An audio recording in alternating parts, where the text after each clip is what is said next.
YouTube channel UPSC वाले science. तो काफी समय बाद मैं लौट आई हूँ अपने न्यू वीडियो के साथ। And the topic of today's video is the fundamental unit of life, that means cell. So friends, what is cell? सबसे पहले हमें ये समझने की जरूरत है कि सेल होता क्या है। सेल हमारी बॉडी की स्ट्रक्चरल और फंक्शनल यूनिट मानी जाती है।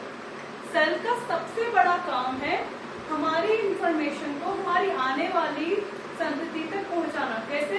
दैट मीन्स ये हमारी जो हेरिडिटरी इंफॉर्मेशन है उसको ट्रांसमिट करने का काम करता है from one generation to next generation. So cell के आपको दो मतलब समझ में आया कि सेल क्या है। एक तो structural and fundamental unit of life, और हमारी हेरिडिटरी इंफॉर्मेशन को वन जनरेशन से नेक्स्ट जनरेशन में पहुंचाने का काम भी सेल करती है। सेल का कॉमन मीन क्या होता है? सेल का कॉमन मीन होता है बॉक्सेस। जैसे कि हम ये बॉक्सेस देखते हैं, आपने अपनी छोटी क्लास की मैथ्स की नोटबुक्स में देखा होगा कि आपके पास ऐसी डिब्बे वाली नोटबुक आती है। सेल बिल्कुल ऐसी ही दिखती है, और ऐसी ही सेल का जब डिस्कवरी हुई तो वो सबसे पहले डिस्कवरी करने वाला कौन था? Robert Hooke. इस सेल चैप्टर में हम इन टॉपिक पे डिस्कस करेंगे और मोर फर्दर टॉपिक्स पर भी डिस्कस करेंगे। तो सेल की सबसे पहली ऐसी बॉक्सेस टाइप स्ट्रक्चर की डिस्कवरी किसने करी? रॉबर्ट हुक ने।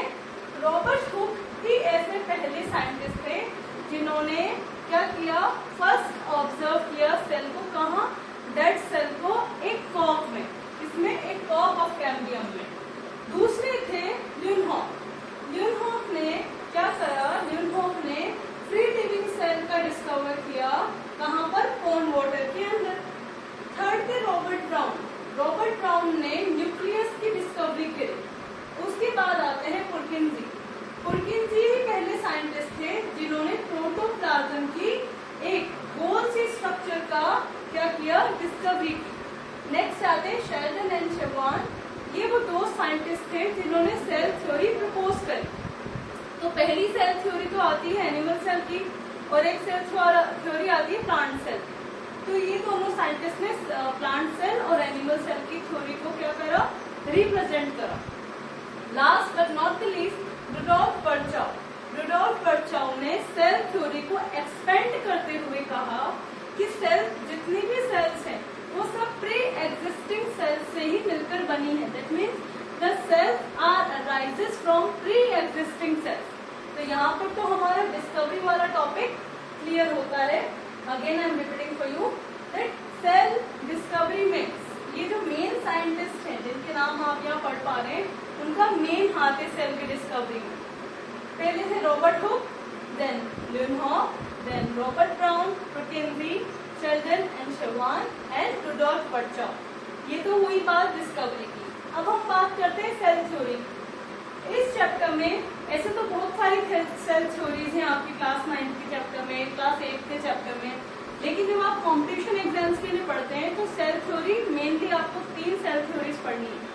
पहली सेल थ्योरी है कि our body is made up of one और मोर काइंड ऑफ सेल्स। पहली सेल थ्योरी तो ये हुई। दूसरी, the cell is the structural and fundamental unit of life. ये हुई दूसरी सेल थ्योरी। तीसरी सेल थ्योरी थी that all cells are arises from pre existing cells. तो ये तो हुई हमारी सेल की 3 थ्योरी। आप लिख सकते हैं मेरे वीडियो को प्रीवियस करके भी, 10 सेकंड पीछे करके। अब अगर हम बात करें सेल की शेप एंड साइज की, तो पहले हम बात करेंगे सेल की शेप के बारे में।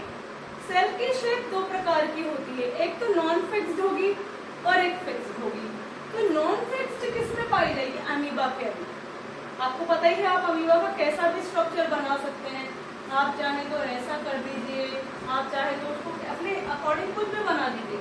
ऑलराइट, तो सेल में जो नॉन फिक्स्ड वाला पोर्शन है वो किसके लिए आएगा? नॉन फिक्स्ड वाला अमीबा के लिए। और अगर बात करें फिक्स्ड के लिए, तो फिक्स्ड सेल पाई जाती है, एक तो पाई जाती है ओवल शेप और एक पाई जाती है कोन शेप। ऑलराइट, 2 पाई जाएंगी।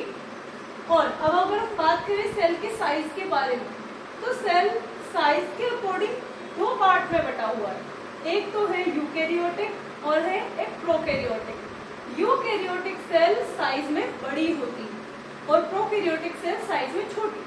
अगर बात करें तो सेल की साइज होगी 5 से 100 म्यूकोमीटर।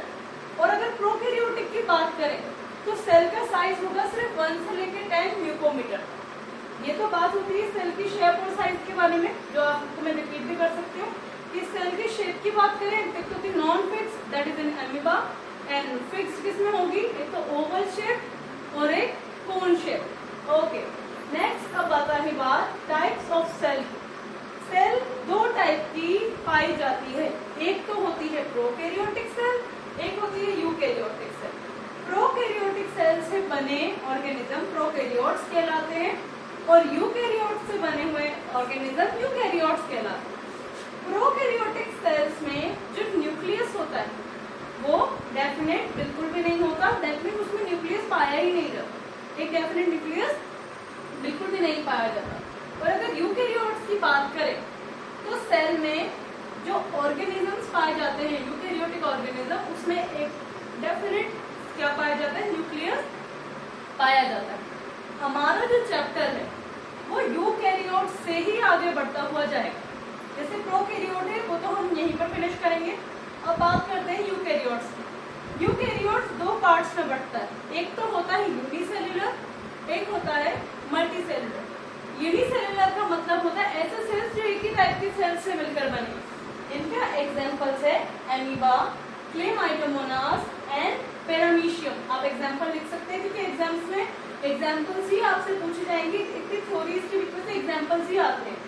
नेक्स्ट है मल्टीसेल्युलर। मल्टीसेल्युलर दो पार्ट्स में बटा होता है, एक तो होता है एनिमल और होता है प्लांट। यानी मल्टीसेल्युलर में एनिमल्स में पाई जाने वाली सेल्स के बारे में हम स्टडी करेंगे और प्लांट सेल में प्लांट्स के अंदर पाए जाने वाले सेल ऑर्गेनिजम्स के बारे में हम स्टडी करेंगे। यहाँ पर मैंने आपको कुछ डायग्राम्स बनाकर शो कर रखे हैं कि सेल कितनी अलग अलग टाइप से हमें माइक्रोस्कोप के अंदर दिखती है। जैसे अगर हम इस वाली सेल के बारे में बात करें तो ये तो है स्मूथ मसल सेल, यानी जो हमारे मसल्स में पाई जाने वाली सेल्स होती है, इसमें से एक है स्मूथ मसल सेल। जब मैं आपको टिश्यू वाला चैप्टर पढ़ाऊंगी तब आप इस डायग्राम के बारे में डीपली अंडरस्टैंड कर सकते हैं। नेक्स्ट है ब्लड सेल, यानी हमारी प्लाज्मा सेल। दूसरा है हमारी बोन सेल, हमारी बोन्स में पाई जाने वाली सेल्स ऐसी दिखती है, बोन सेल। नेक्स्ट है ओवम, ओवम पाया जाता है फीमेल्स के अंदर। ओके, और स्पर्म, स्पर्म हमारे मेल्स में पाया जाता है। ऑलराइट, ये है नर्व सेल जो हमारे कहाँ मस्तिष्क में, ब्रेन में पाया जाएगा। और नेक्स्ट है फेट सेल। ऑलराइट, नेक्स्ट हम बात करते हैं मूवमेंट्स ऑफ कंपोनेंट्स। हमारी जो सेल्स है उसमें जो कंपोनेंट्स होते हैं यानी जो फूड पार्टिकल्स होते हैं उसका ट्रांसफर किससे होता है, दो टाइप की प्रोसेसेस से होगा। एक होता है डिफ्यूजन, एक होता है ऑस्मोसिस। डिफ्यूजन का मतलब होता है जब जो कंपोनेंट्स है, फूड कंपोनेंट्स है, वो हाई कंसंट्रेशन लेवल से लो कंसंट्रेशन लेवल में जाएं, उसको तो हम डिफ्यूजन कह देंगे। लेकिन ऑस्मोसिस में जब जो फूड कंपोनेंट्स है वो हाई वाटर कंसंट्रेशन से होते हुए एक बीच में एक सेमी परमीवियल एक मेम्ब्रेन होती है, उसमें से होते हुए लो वाटर कंसंट्रेशन की ओर जाते हैं। तो ये तो डिफरेंस हुआ डिफ्यूजन और ऑस्मोसिस में। अब हम बात करते हैं एनिमल एंड प्लांट सेल्स के बारे में।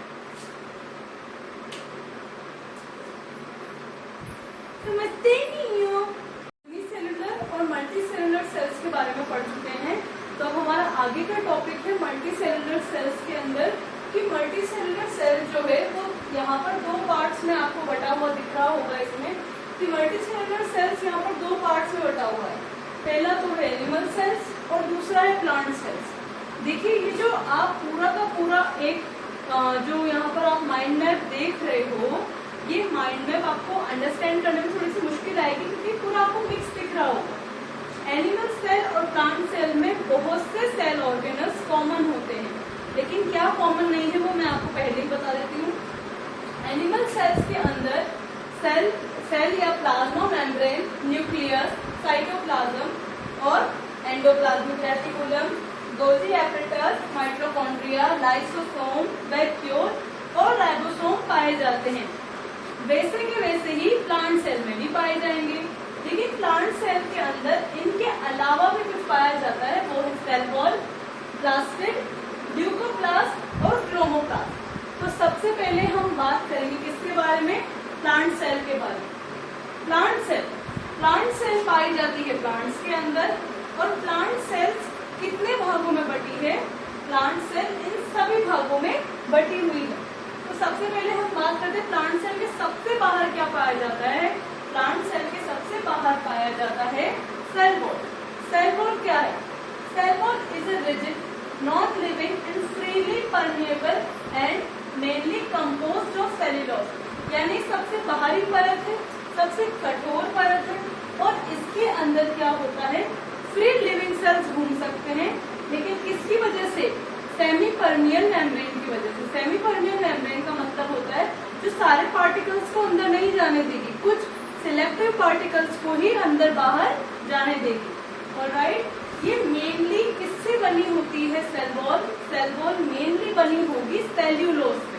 ऑलराइट, सेल्यूलोज इसे एनर्जी प्रोवाइड करने का काम करेगा और स्ट्रेंथन करने का भी काम करेगा। सेल वॉल का क्या काम है प्लांट के अंदर? क्यों पाई जाएगी? Cell wall provide strength, that means cell wall को मजबूती और सुरक्षा प्रदान करने का काम कौन करेगा? Cell wall. सेल वॉल एक फिक्स्ड, फिक्स्ड या डेफिनेट एक ही वर्ड है, एक फिक्स्ड शेप देने का काम भी सेल वॉल ही करती है। और जब सेल वॉल को या प्लांट सेल को कोई भी इंजरी होती है तो उस इंजरी को ठीक करने का काम और उस इंजरी से प्रोटेक्ट करने का काम भी कौन करती है? Cell wall. तो यहाँ पर आपको अंडरस्टैंड हुआ होगा कि सेल वॉल क्या होती है। अगली बात हम करते हैं प्लास्टिड के बारे में। प्लास्टिड के अंदर जो प्लांट सेल है उसके मेजर सेल ऑर्गेनल्स पाए जाते हैं, इसीलिए प्लास्टिड एक मेजर पार्ट यहाँ पर रोल प्ले करता है। अगला है ल्यूकोप्लास्ट। ल्यूकोप्लास्ट एक कलरलेस मटेरियल होता है, दैट मीन्स रंगहीन, इसका कोई कलर नहीं पाया जाता। और इसका क्या काम है? ये यहाँ पर सेल, ये जो ल्यूकोप्लास्ट है ये प्लांट्स के लिए फूड स्टोर करने का काम करता है। यानी प्लांट को अगर एकदम से एनर्जी की जरूरत पड़ती है तो किसे रिकॉल करता है? ल्यूकोप्लास्ट को। ल्यूकोप्लास्ट स्टोर करता है स्टार्च को, ऑयल को और प्रोटीन को। तो आपको यहाँ ध्यान रखना है कि ल्यूकोप्लास्ट किसे स्टोर कर रहा है? Starch, oil and protein. Next बात करते हैं हम क्रोमोप्लास्ट।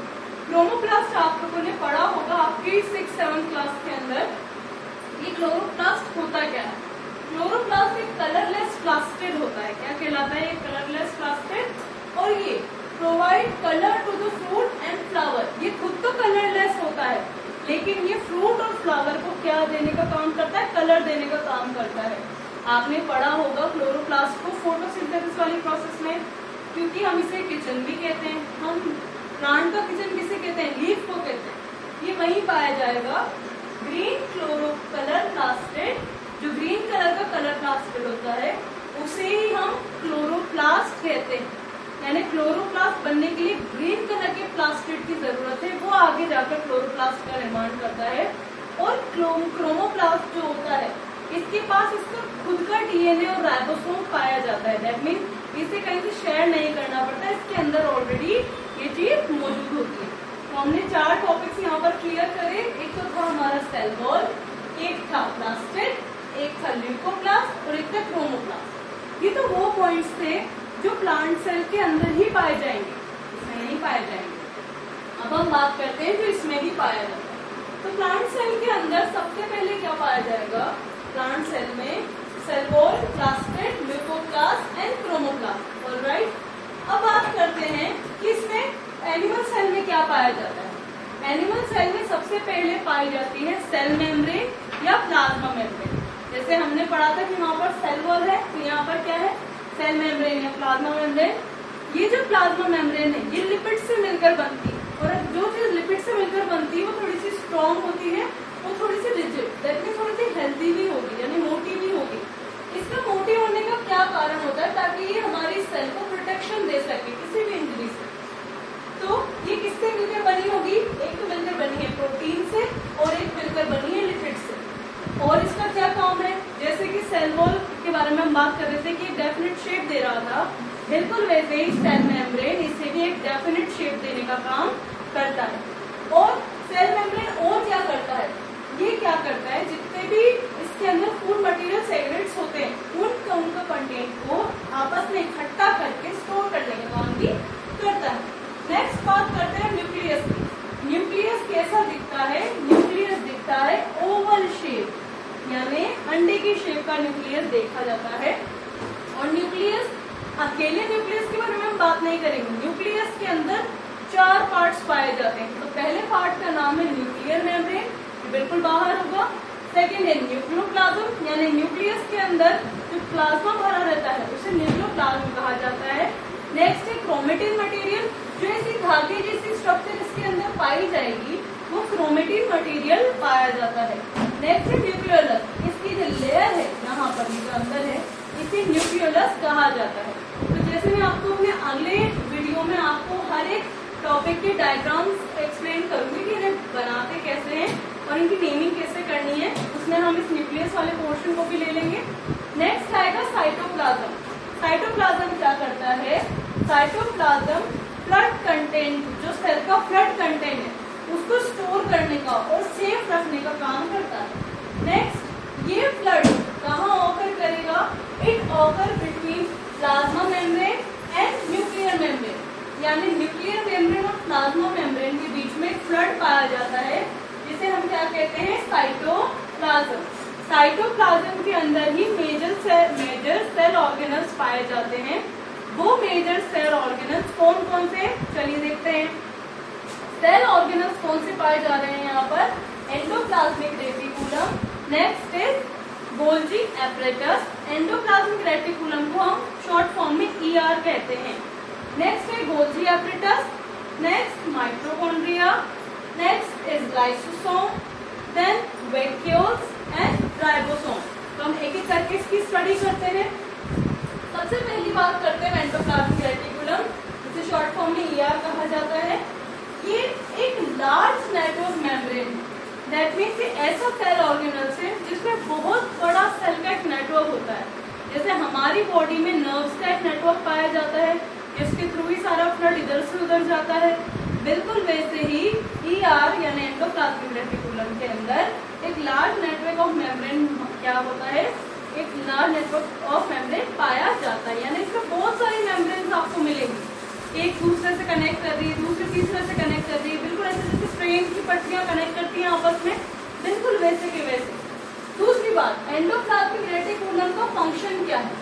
एंडोप्लाज्मिक रेटिकुलम हमारी सेल को एक मैकेनिकल सपोर्ट, यानी एक मैकेनिकल सपोर्ट देने का काम करता है। ऑलराइट, जैसे हमारी मशीन्स को मैकेनिकल सपोर्ट की जरूरत होती है ताकि वो एक निरंतर परस्पर काम करती रहे, बिल्कुल वैसे ही सपोर्ट देने का काम हमारा एंडोप्लाज्मिक रेटिकुलम करता है एनिमल सेल को।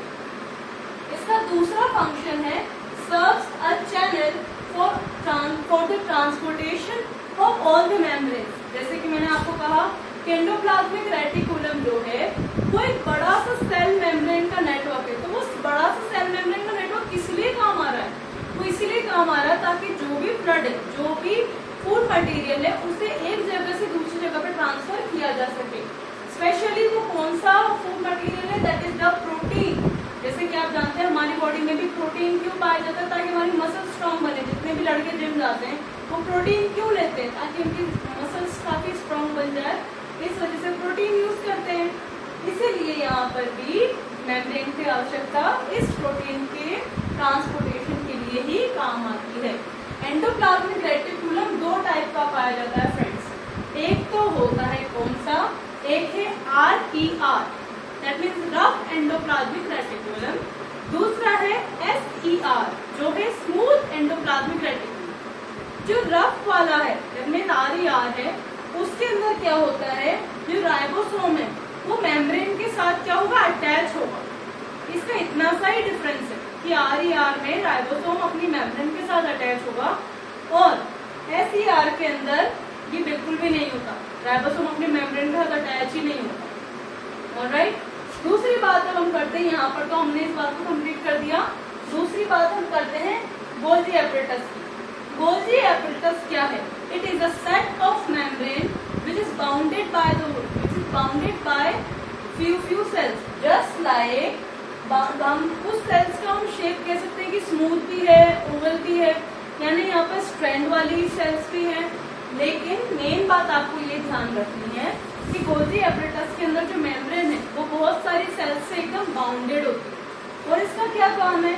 इसका क्या काम है? एक तो सबसे पहली बात हमने यहाँ पर पढ़ा था कि क्रोमोप्लास्ट के अंदर उनका खुद का डीएनए और राइबोसोम होता है।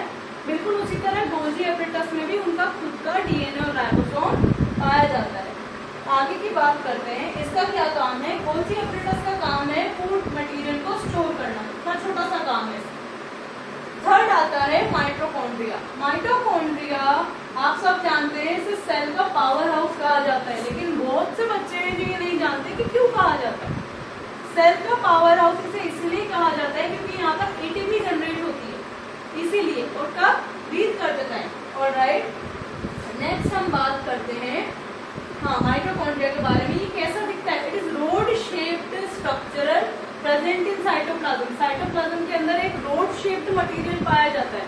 लेकिन मैं आपको बताती हूँ एक छोटे से एग्जांपल में कि माइटोकॉन्ड्रिया कैसा दिखता है। माइटोकॉन्ड्रिया आप नॉर्मली बनाएंगे तो ऐसा बनाएंगे जिसके अंदर ये साइटोप्लाज्म है और साइटोप्लाज्म के अंदर ये रोड शेप मटेरियल, रोड आप जानते हैं रोड शेप मटेरियल आपको दिखेगा, वो क्या होगा? माइटोकॉन्ड्रिया। कहाँ पाया जाएगा?